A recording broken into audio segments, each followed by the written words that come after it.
no way in the world man gonna tell me umpteen times that he don't know if he want to marry me or he don't want to get married and questioning everything. And I'm just gonna be like, please, oh, you're just gonna give up on us? No, bye. Bye.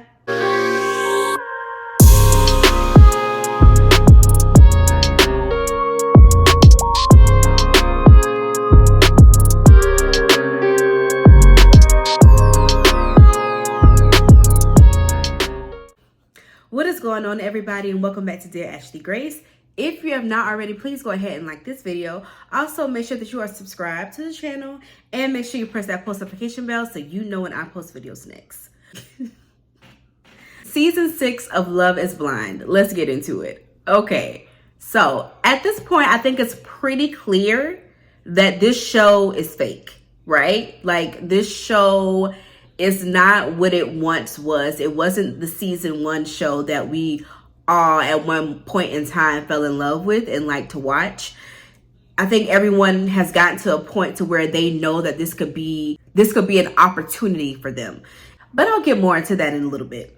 Let's talk about the couples who made it to engagement, okay? So we have Clay and Nadine, we have Jimmy and Chelsea, we had Laura and Jeremy, we had Brittany and Kenneth, and Johnny and Amy. Now, out of all the couples, we are talking about the couple who actually got married the least, which was Johnny and Amy. And I find that to be interesting, but not surprising, because as a people and as a culture, we like mess. We like drama. And for the most part, their relationship was not filled with any mess or drama. Their biggest conversation was if they were going to use birth control or condoms or not when they got married. And they figured out what they were going to do together.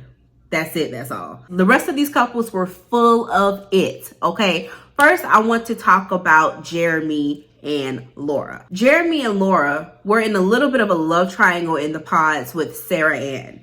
Now, Jeremy decided on the last day that he was going to choose Laura over Sarah Ann, basically off of just feeling. He didn't have a concrete answer as to why he chose one or the other. He just felt right. He felt better choosing Laura. And their relationship ended badly. Now, while they were in the experiment, when they were engaged, there was a point where Jeremy went out with some friends and he saw Sarah Ann. So apparently he and Sarah Ann had a conversation about the pods and blah, blah, blah, blah, blah, which eventually led to him taking her back to her home. Okay. Laura said, share your location. He shared his location, and lo and behold, that was where Sarah Ann lived. Now, according to both of them, nothing happened. He did not come up to her place. He just dropped her off. They talked for a little bit longer, and then he came back home. Now, mind you, all of this is going on. He didn't come back home until almost 5 o'clock in the morning. Now, at what point in time do you not have communication with your fiance as to what's going on with you until 5 o'clock in the morning? For one, it's not just about like having someone like be overbearing and hovering over you. This is someone that you plan to marry. Like, don't you want them to be concerned about your well-being, first of all? And then secondly, it's just about respecting your household. There's no way that you thought that it would be okay, Jeremy, for you to come back into your house at 5 o'clock in the morning with no explanation or with the explanation that you gave Laura. Now, I'm going to give Laura her things too, because Laura is a little verbally abusive. And I'm holding back just a tincture, but she's a little verbally abusive.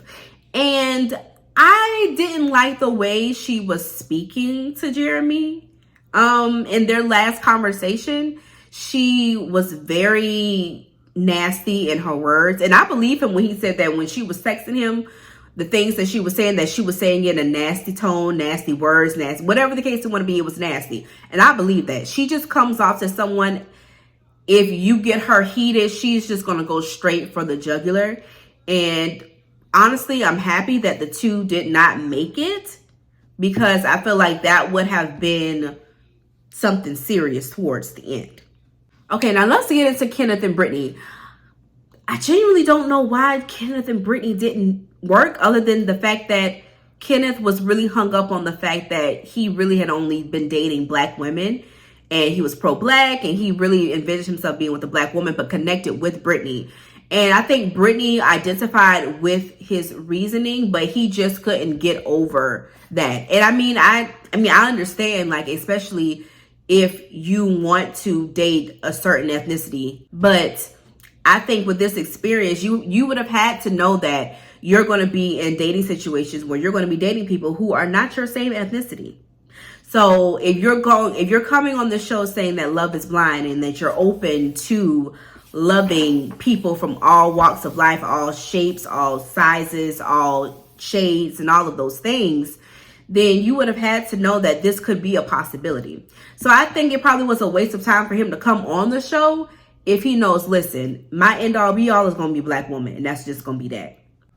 Next couple we're going to talk about is going to be Jimmy and Chelsea.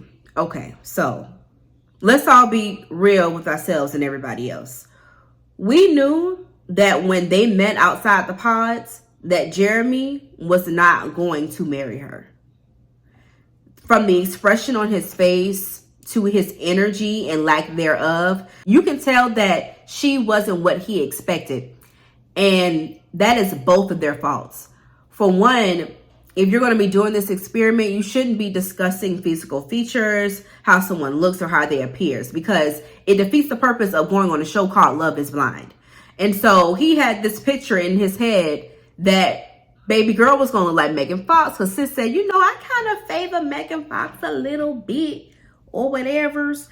And granted, they do have similar features, but they don't look alike. Like, I think he was envisioning the face, the hair, the body type, all the things. And Chelsea is a beautiful girl, but she doesn't look like Megan Fox. And so coupled with all of that and the way that they got engaged, I think Chelsea was probably his second choice because of the conversation that he had with Jess. We'll get into Jess in a little bit. But from their interaction when they first met, I just didn't think that they were going to get married. I really didn't think so. And then on top of that, Chelsea comes from a background where she has a lot of harbored self-esteem issues. She spoke briefly about her first marriage and what that marriage did to her and for her, and how it was a hard time. And I think that marriage probably nicked at her self-esteem a little bit, other than her just living life in general and going through different situations.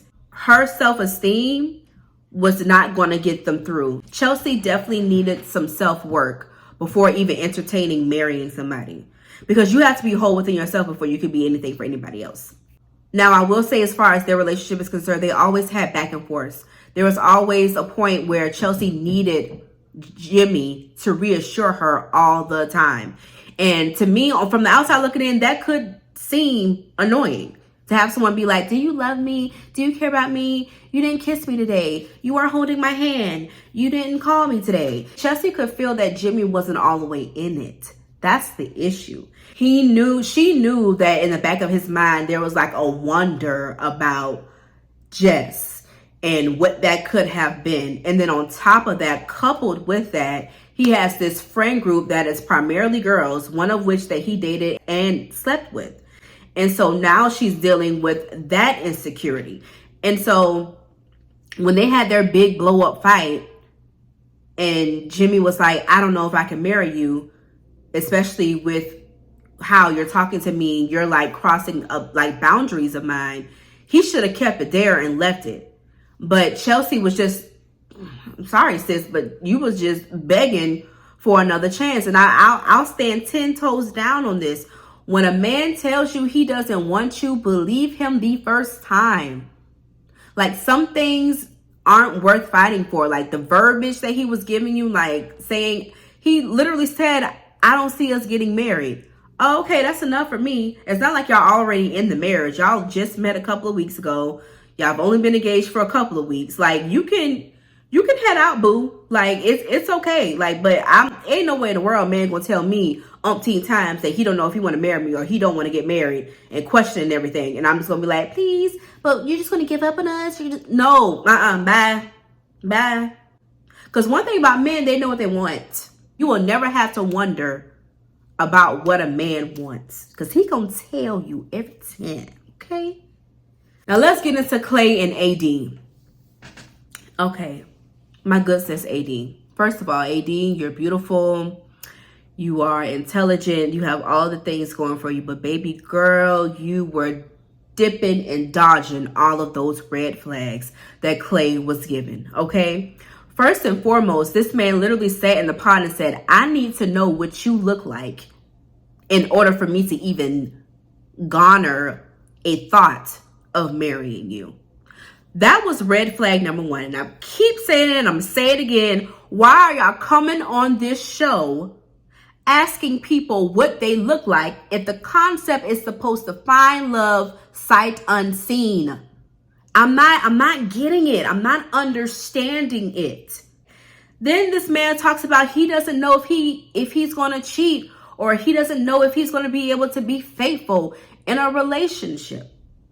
That's the second red flag. And then your own red flag, AD, was you admitting to be a fix-a-hoe, to be a fixer-upperer. And that is not your job, ma'am. Your job is not to fix anyone or this man at all. Now, I know AD was dating Matthew, but his energy was very off-putting, so I'm glad it didn't work with him. But I just felt like, well, Clay was the only person that she had another connection with, so she just decided to go with Clay. And I think that was probably her biggest mistake. Now, I guess eventually Clay got over the fact that AD was not going to give him the information that he wanted as far as what her physical appearance was. And so he's like, you know what? I'm just going to ride with it, and I'm just going to go off the vibes and like see how it goes. And obviously they're both attracted to each other physically, right? But I feel like that's kind of where his attraction began and ended.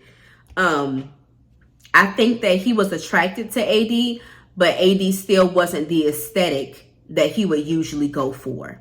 And then when they got to living together, Clay was never around. I don't know if y'all peeped that, but every time we saw them, it was like, oh, he's at work. Oh, he's doing something over here. And like they would like touch in here and there. But like, it was like they weren't even living together. He wasn't even coming home at times. It's like, how are we engaged and you're working and you decide to stay somewhere else because it got late while you were working? No, you need to come home. You need to come home to your fiance. I don't care how late it is. And I felt like AD was just trying to dig out all of the things so that she could help him be in a position to where he was ready. But it's like, if he's not ready, he's not ready. And you or no one else can make him see that. And that leads me to my next point, which is that this show is a farce. I was yesterday years old when I found out that these folks aren't technically auditioning for this show. Basically, what I'm saying is they're not seeking out, they're not going on a website saying, apply here to be on Love is Blind. Like, no. The show has scouting agents and they reach out to people via Instagram. So whatever area that they're casting for at that time, they're like searching to see like people and if they're single or not. And they're just throwing stuff at the wall and seeing what sticks. They're inboxing this person, inboxing that person to see if they would be interested in being in the show. And these are people who are probably just living their lives, you know, not thinking anything of it. And either they say yay or they say nay. But that is how these people ultimately get on this show, is through someone reaching out to them. So a lot of them, and some of them, this wasn't even on their radar, right? And by you reaching out to people, you don't know what their lives are like at the moment. So you have people that you're reaching out to who just ended relationships, still in relationships, just got divorced, but also you're banking on getting some drama as well. So some of them may be okay with someone just ending a relationship or living with a previous spouse. And as we all know, some of those things were actually happening to some of the cast members on the show. With that being said, because of that, I truly do feel like a lot of these people come on this show for a look. They come on this show to get some sort of notoriety, to build up their followers, to promote their businesses or their work, whatever it is that they're doing, right? They're doing it for a look. And then if they so happen to get married or find love or begin dating someone, then that's just the cherry on top. So out of all the 5 couples who got engaged, the only 3 couples that made it to almost wedding day were Chelsea and Jimmy, Jeremy and Amy, and Clay and AD. Okay. So the first couple to bite the dust was Jimmy and Chelsea. Now, this is the day before the wedding, right? And Jimmy's like, where's your head at? I don't even know if you really want to get married. And she's like, yeah, I want to get married. And he's like, well, I don't know if I want to get married. So basically, he kind of turned it on her so that he would be able to be like, I don't really know if I want to do this. Now, I'm happy that he did it before they got to the altar, because at the end of the day, when you know, right? But I feel like he knew, like I said before, he knew before even that night. He knew the night that they had their blow up. He knew when he saw her for the first time. And I just wish that Chelsea would just stand up. Like, just, girl, stand up. Like, please. Because even in the last moments, I just felt like she was still, like, trying to get him to give her a different answer. And I feel like that was their entire relationship. Chelsea just steadily, like, just trying to get Jimmy to say something that she wanted him to say, to give her the gratification that she wanted him to give her. And he could never give her that because he was never 100% fully into it. Do I think he likes the girl? Yes. Do I think he cared for her deeply? Yeah. But do I think he was in love and like knew without a shadow of a doubt that he wanted to be with this woman? No, he did not. He did not. So Clay and AD, Jeremy and Amy, they make it to the altar. With Clay and AD was ready. She was ready for the life. She was ready to get married. And for a split second, I thought Clay was too. Like, for the splittest of the seconds, right? But when she came walking down the aisle, and when he said, okay, body, that's when I knew that they weren't getting married. You see your future wife walking down the aisle to you, and your first reaction to say is, okay, body. Not, this is about to be my wife. You look beautiful. I'm so happy. I can't wait to do, like, all the other obvious things that you would say to someone who is walking down the aisle to you. But all you can say is, okay, body. And this has been their entire relationship up until this point. Clay never poured into the person that AD was. It was always about her physicality and what she could bring to him physically. It was never about AD the person. He valued her looks before he valued her as who she was. And the fact that he waited until they got to the altar to tell her that he wasn't ready to get married, that pissed me off. And that man knew the week before that he wasn't marrying this girl. The week before that, he wasn't marrying this girl. But yet and still, you still brought your behind up there to that altar and played in your family's face, played in her family's face. All these people, I don't know if these is paid actors or not, but we just gonna say that these are people who know the couple, right? You played in their faces, only for you to say that you weren't ready. And I felt so bad for AD when she was saying, I'm always, like, I'm never enough. Like, I'm always the one putting in more. I felt that. Like, I really did feel that. I'm glad that she just didn't give him what he wanted at the end by, like, saying, okay, well, we can still date. Or she was like, I don't want to be a pick-me. I don't want you to be like, oh, pick me, like, be with me. Like, no, like, if I'm worth being with, then you should have married me today. So,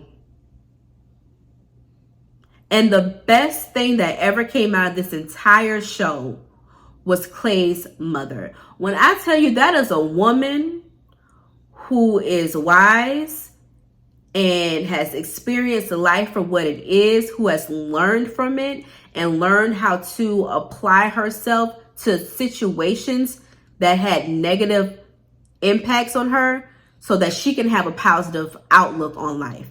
Like, she said the most impactful, beautiful things in that last episode, especially to that ex-husband of hers, who essentially she had to break it down to him like, listen, this is the reason why your son is the way that he is in relationships, because he don't want to be you. He doesn't want to be like you.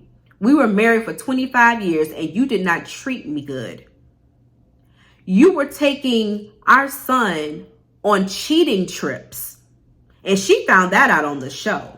Now, Clay, I'm gonna have to tug on your wig a little bit right here, because I kind of wish that you didn't bring that up to your mother for the first time her hearing that on national television. But here we are. It's a learning lesson for everybody. But even that, she even handled that with so much grace. And she's like, you need to apologize to him. You need to actually have a conversation with him about the way that you treated his mother. Because that is his representation. We are his representation of marriage, of love, of stability. And it's not a good one. But y'all, in this reunion, I'm ready for some truths to come out. And I'm ready for these people to be real about the situation and why they came on this show. And a lot of y'all did not come on this show to get married. Y'all came on this show to gain followers on Instagram and to get popular and to create a podcast. That's what all of them do. That's what all of them do. They get on the show, they use it for a platform, and they create a podcast. That's the blueprint of Love is Blind. But we'll see what this reunion brings, child. Thank you all so much for watching. If you have not already, please go ahead and like this video. Also, make sure that you are subscribed to the channel. And make sure you press that post notification bell so you know when I post videos next. Thank you all so much for watching, and I will see you in the next one. Bye.